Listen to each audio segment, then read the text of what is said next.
Eh, nakatingin. Nakaabang.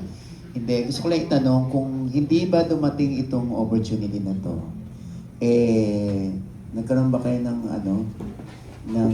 iniisip na gusto ko na mag-quit? Kasi nga, ilang taon na rin naman kayo. Actually, hindi po mawawala yung ganong doubts and thoughts.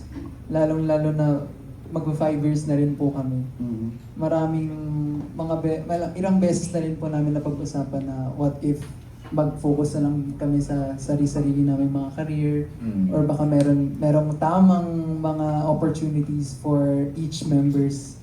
And Well, ginawa na lang natin inside joke yun. No. Puro 5 years na kayo. Uy, 5 years na tayo, tara na. Alis wala na pa tayo. rin. Ako nung last time po, nung nandito tayo nung nag-open up nag-uusap ako, kayo nag-open ba up ako sa kanila, sabi ko, boys, ganito ganyan, kamusta kayo? Ano kaya yung ganito-ganyan? Hindi kasi sobrang lang talaga po, parang biglaan lang din yun. Kasi nung time na po yun, sobrang down na down ako. Like parang Sunod-sunod po kasi ganap po namin noon. And nadadrain din po drain po lahat talaga niya malala. Tapos parang sinabi sa kanila, after concert, after nung mga ganap natin, ano na kaya magiging takbo natin? Tapos tinatanong ko sila, isa-isa, after 5 years boys, ano kaya? Anong tingin niya? Iniisip ko po na parang, ikaw Kuya Finn, anong tingin mong mangyayari sa atin after 5 years? Tapos parang, wala. Gusto ko lang din po kasi mailabas yung feelings ko po na parang, for sure hindi lang din naman ako ang nakakaramdam nito, sila rin. Oo.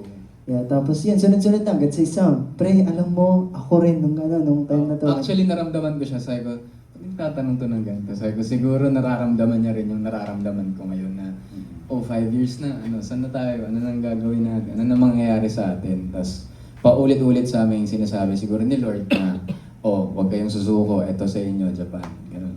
So very thankful kami and very blessed. Nung nalaman po namin yung parang, oy, Oy, may let's go." liwanag.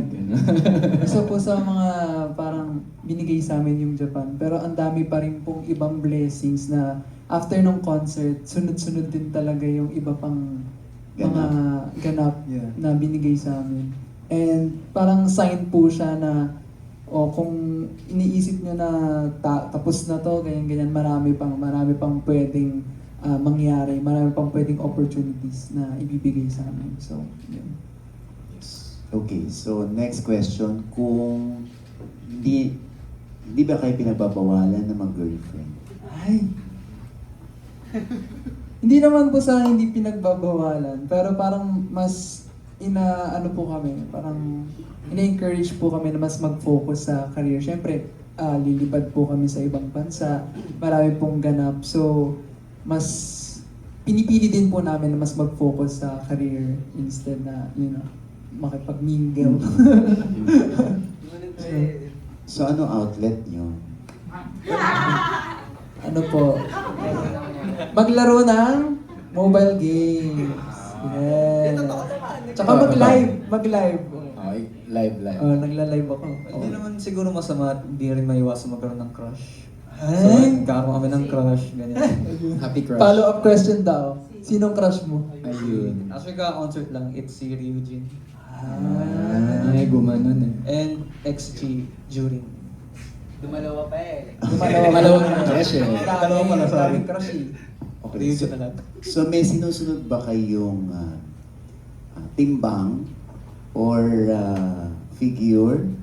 Dahil, di ba, sa mga K-pop, meron silang sinusunod na timbang, na sila pwede magpataba. Dito ba sa inyong pagja-Japan, anong rules or yung usapan kung Actually, wala naman pong sobrang higpit na rules when it comes to, weight. pwede rin iba sumagot Sige. Puro ikaw sumasagot. Oh.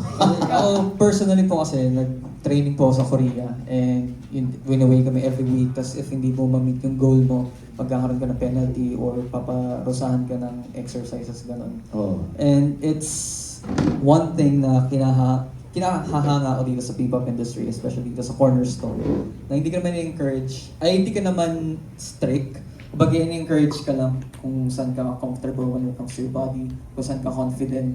as long as happy ka, as long as happy ka sa kung ano yung weight mo ngayon, then yun, supported ko naman. Kayo, Tsaka- Sam. Hindi, tsaka kami kasi we prioritize fitness talaga. Kasi every time we perform, ayaw namin ng hinihingal kami, ayaw namin Totoo ng- yan. na parang nabibitin yung energy na binabato namin sa audience. So, we make sure na kahit na pagtapos ng training, mag-workout kami on our own, mag-conditioning on our own, and then pag magkasama kami, nagko-conditioning din kami. So, might as well we have to look good and be fit. So, follow-up sa'yo, yung Muay Thai ba yun? Yes. So, yes. itutuloy mo pa rin ba yan? Magja-Japan kayo, baka masira mo ka mo. Ah, ano lang naman siya, parang outlet lang. Kumbaga, pag nasistress ako, doon ako dumidiretso. So, Doon niya, binubuhos. yes. Si Enzo. Ano naman po, sa question nyo, parang, ayun nga, nakakatawa kasi from the start pa lang nung nagtitraining kami, wala naman like, yung very direct. Kasi, parang kami din, like, pag nagpupunaan kami, hindi kami yung parang direct ko na, ganito ka na, ganyan ka na. Kasi, hindi mo naman pwedeng, I think, it's a mental health issue din siya na parang pag nagbago yung katawan ng isang tao, hindi mo naman pwede sabihin na magbago siya agad. Siyempre, may pinagdadaanan din lahat ng katawan ng isang tao. Pero, ano na yun, parang as a group, we're self-conscious na and we're doing our best and lagi kami nagtitraining to be fit and to show the people kung ano yung kaya namin gawin as a masters of people. Yeah. Kumbaga nasa amin na talaga yan kung ano yung nakikita nila. Like ako, parang tinatanong ko sila, nag-gain ba ako ng ganito, ng weight, ganito. Tapos parang ako po kasi sobrang conscious ko po. Parang onting kain ko lang, tapos pag sumayaw ako, mabilis ako pagpawisan. Parang feeling ko, nag-gain ako. So parang, kailangan ko mag-workout ulit. Kailangan ko mag-workout pa, like, everyday talaga, ganun. So parang, yun, nasasamin po siya.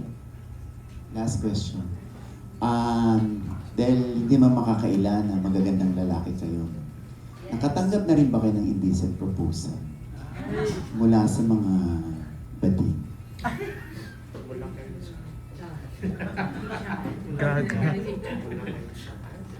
Anong Kay kwento? Albert. Anong kwento? May mga nababasa online. Tatawa parang... Sa live, actually sa live. Sa mga live po. Tsaka sa mga sa mga request message. Yung DM. sa Yung mga request request message. message po, meron po. Ano ang mga pautot na proposal nila? Or may indecent pa silang?